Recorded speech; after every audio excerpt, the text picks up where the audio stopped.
Bonjour ou bonsoir à toutes et à toutes, ici Delcor. Et oui, je sais, je vous avais dit que j'allais faire plus de vidéos après celle sur Deadly Class, mais comment vous expliquer que j'ai réussi à péter mon ancien PC portable? Et grâce à un génie que je remercierai à la fin de cette vidéo, je peux enfin me remettre à travailler et ainsi vous régaler les oreilles avec les histoires incroyables que vous allez découvrir sur cette chaîne. Donc, si ma vie se passe bien, je devrais être beaucoup plus présent après cette vidéo, car j'ai plein d'idées de vidéos qui fusent dans ma tête, et comme dans la vie j'adore raconter plein de trucs, je ne vois pas pourquoi ça serait différent sur YouTube.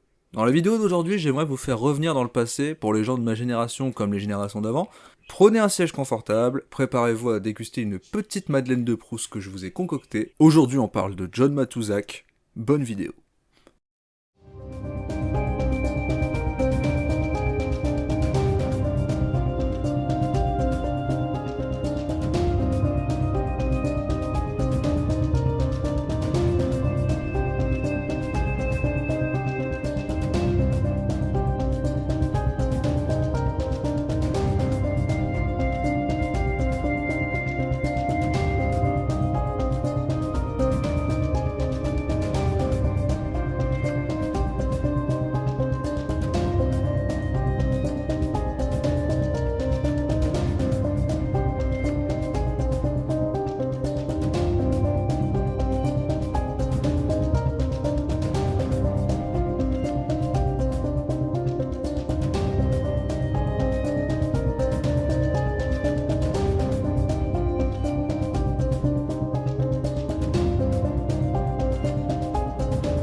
Ah, les Goonies, un film incroyable qui a marqué la culture pop au fer rouge. Quel film peut mieux présenter le mot aventure? Je vous le demande. Même si certaines séries d'aujourd'hui essayent de raviver ce sentiment d'insouciance et de liberté absolue que représentait ce film, elles ne sont que des hommages vibrantes qui n'arrivent pas à la cheville de ce coffre à rêve. Mais si ce film a réussi à marquer les gens avec son aventure incroyable et sa réalisation soignée pour un film jeunesse, ce sont ces personnages qui ont le plus marqué le grand public. Comment ne pas se souvenir de Mickey, Brand, Mouse, Choco, ou alors bien sûr Data.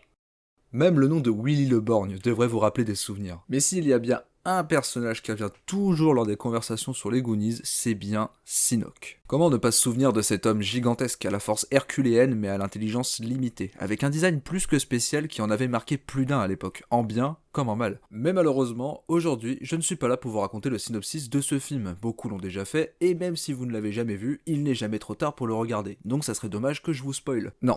Aujourd'hui, en réalité, j'aimerais vous parler de l'homme derrière le personnage, celui qui a permis d'éveiller les rêves, les peurs et l'imagination de toute une génération grâce à ce personnage plus qu'atypique. Aujourd'hui, je vais vous raconter l'histoire tragique derrière l'acteur qui a incarné Sinoc. Aujourd'hui, je vous parle de John Matuszak. John Daniel Matuszak, de son nom complet, est né le 25 octobre 1950 à Oak Creek, dans le Wisconsin. Né de parents heureux, de sa mère Audrey qui était infirmière et de son père Marvin qui était lui ouvrier, ils auront 4 enfants et John sera le benjamin d'une famille de 3 garçons et d'une fille. L'enfance n'étant pas la partie qui nous intéresse le plus dans cette vidéo, on va faire un grand bond dans le futur. Au lycée Dock Creek, où l'envie, mais surtout le physique plus que spécial de John, l'ont entraîné à s'intéresser au football américain.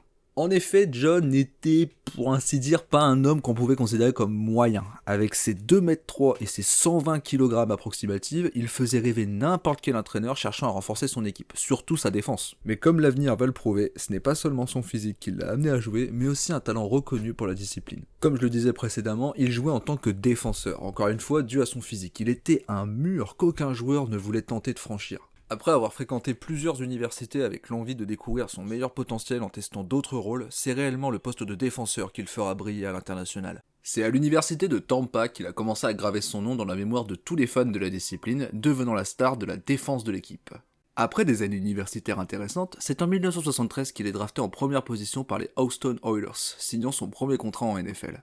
En parallèle, il décide de rejoindre les Houston Texans de la World Football League, jouant 7 matchs avec eux jusqu'à ce qu'on vienne lui dire « Excusez-moi, j'ai regardé le règlement et je suis pas sûr que ça soit légal ». Comme quoi, même au football, cumuler les mandats n'est jamais une bonne idée. En réalité, sa carrière de football était plutôt honorable. Étant un sport peu pratiqué en Europe, son nom ne vous dit probablement rien. Mais aux États-Unis, c'est une autre paire de manches, et je peux vous dire que le nom The Towers a fait rêver bien des enfants, bien avant d'incarner Sinoc. Pour la petite anecdote, on le surnommait The Towth en référence à son nom de famille Matozak, et du coup ils ont juste récupéré le Towth de Matozak, enfin je sais pas comment le dire exactement la prononciation, mais en tout cas ça vient du T-U-S-Z de son nom de famille, qu'on a simplifié en The Towth. On pourra aussi noter le point le plus important de sa carrière, il remporte à 2 reprises le Super Bowl avec l'équipe des Raiders d'Oakland qui, aujourd'hui, si je dis pas de bêtises, je m'y connais pas beaucoup en football américain, s'appelle les Los Angeles Raiders. Et donc, il finit sa carrière sportive à l'âge de 38 ans.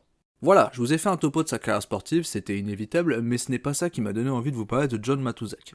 Car malgré sa statue imposante et l'exemple qu'il représentait pour de nombreux enfants fans de sport aux États-Unis, il était en réalité exposé et dévoré par beaucoup de problèmes d'ordre moraux. Pendant sa carrière sportive, plusieurs de ses camarades ont exposé au grand jour le comportement violent mais surtout autodestructeur de John. Car si depuis tout à l'heure je vous dépeins la vie d'une star de la NFL, d'une carrière brillante, d'une légende du sport américain ainsi que d'un homme ayant fait rêver petits et grands, la réalité est clairement plus sombre. John était atteint de sévères troubles d'ordre dépressif. Alcoolique et accro à certaines substances, sa carrière sportive et celle d'acteur n'ayant en rien aidé dans ses problèmes de vice. On sait très peu de choses en réalité sur les causes de ses premières prises d'alcool, mais on sait qu'il a commencé à boire très jeune. En raison de son physique plus qu'anormal, il avait souffert toute sa vie de complications médicales, notamment des douleurs au dos qui l'ont amené à prendre des somnifères et des antidouleurs, le football n'ayant en aucun cas arrangé son cas. Et sa taille et son poids lui incitaient souvent à boire des quantités d'alcool énormes. Quand on y réfléchit, il était déjà avant même sa carrière enclin à des problèmes d'addiction. Mais le sport, les douleurs, la célébrité, la pression de toujours exceller au plus haut niveau pour satisfaire ses fans, et ensuite sa carrière d'acteur à Hollywood qui, je n'ai pas besoin de le rappeler, est un milieu plus que toxique pour n'importe quelle personne ayant des problèmes d'addiction. Donc oui, si on peut remarquer quelque chose lors de toute sa vie, c'est qu'il a fait rêver des millions d'enfants en tant que sportif, voire des milliards en tant qu'acteur pour Sinoc, mais pendant ce temps-là, dans sa vie, il vivait un cauchemar. Il ne pouvait simplement pas se contrôler, il ne pouvait pas se contenter d'un verre, il pensait que son corps était si imposant que cela ne lui ferait rien. Il a eu la vie dure. Ses addictions étaient un problème bien connu, mais le problème qui revenait le plus souvent selon ses camarades et les personnes qui le fréquentaient, c'était aussi son niveau de violence sans aucune pareille. Il aimait particulièrement se pointer dans les bars gays de San Francisco et terrorisait tout le monde. Les yeux exorbités et les muscles gonflés, il laissait échapper ce rugissement et ça faisait vibrer les verres sur le comptoir et tous se figeaient comme des statues. Il adorait voir la peur sur le visage des gens. Ce n'était clairement pas un enfant de cœur, ni une personne sans défaut que la vie a injustement taclé. Mais avec un peu de compassion et en sachant tous les vices qui l'entouraient, on ne peut s'empêcher de se dire que cet homme a vécu des choses qu'une personne ayant transmis autant de rêves ne devrait pas avoir à vivre. Des rumeurs sous-entendent qu'il aurait perdu 2 de ses frères à cause de la mucoviscidose, qui était une maladie présente dans sa famille, mais je n'ai pas pu croiser les sources de manière cohérente. Donc je vous laisse cette information pour essayer de trouver un début de solution à son mal-être, mais encore une fois, je n'en suis même pas moi-même sûr. Dans une biographie écrite par Steve Delson, il confie avoir eu en tout et pour tout 6 accidents de la route qui, en plus d'avoir aggravé ses douleurs dorsales, lui auraient valu des poursuites judiciaires pour conduite sous état d'ivresse et possession de produits stupéfiants. Encore dans la même biographie, il aurait déclaré avoir été arrêté 2 fois pour détention illégale d'armes à feu, ce qui lui aurait valu des petits voyages en prison. Bien que des tentatives de le mettre dans des centres de désintoxication ont eu lieu, il aura réussi à fuir ces dernières à chaque tentative, replongeant dans ses vices à chaque occasion. Mais malheureusement, chaque histoire a une fin, et avec une vie aussi tumultueuse et rocambolesque, on ne pouvait s'attendre à une fin tardive et paisible. En effet, c'est le 17 juin 1989 qu'il est retrouvé mort d'un arrêt cardiaque à cause d'un cocktail mortel de somnifères, de cocaïne et d'alcool qui auront raison de lui. Donc voilà, après cette vidéo, lorsque vous penserez à ce troll gentil, membre d'une fratrie mauvaise, vous vous direz qu'il était certes une source de rêve et d'insouciance, mais en réalité, il était incarné par une personne ayant vécu une vie cauchemardesque d'addiction, de douleur, de violence et de drogue. Vous vous souviendrez de John Matuszak.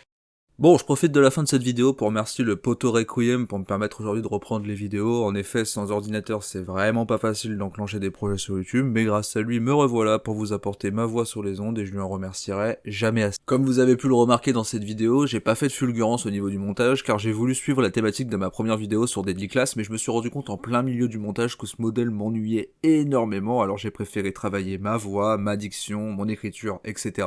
plutôt que mon niveau en montage sur cette vidéo, car je n'avais pas la même flamme de l'envie que j'avais pour l'écriture ou pour le record. Donc pour la prochaine vidéo, vous devriez voir un changement au niveau du montage, moins d'avatars, voire plus du tout d'avatars, plus de mise en scène musicale, bref un changement drastique sur ma façon de faire des vidéos. J'ai pu, grâce à cette vidéo, comprendre beaucoup plus mon logiciel de montage et de ce fait, attendez-vous à voir la qualité au fur et à mesure des vidéos augmenter drastiquement. Merci d'avoir regardé cette vidéo et n'oubliez pas de vous abonner, de lâcher un like et de bien sûr la partager à vos amis si elle vous a intéressé. Sur ce, à la prochaine les amis.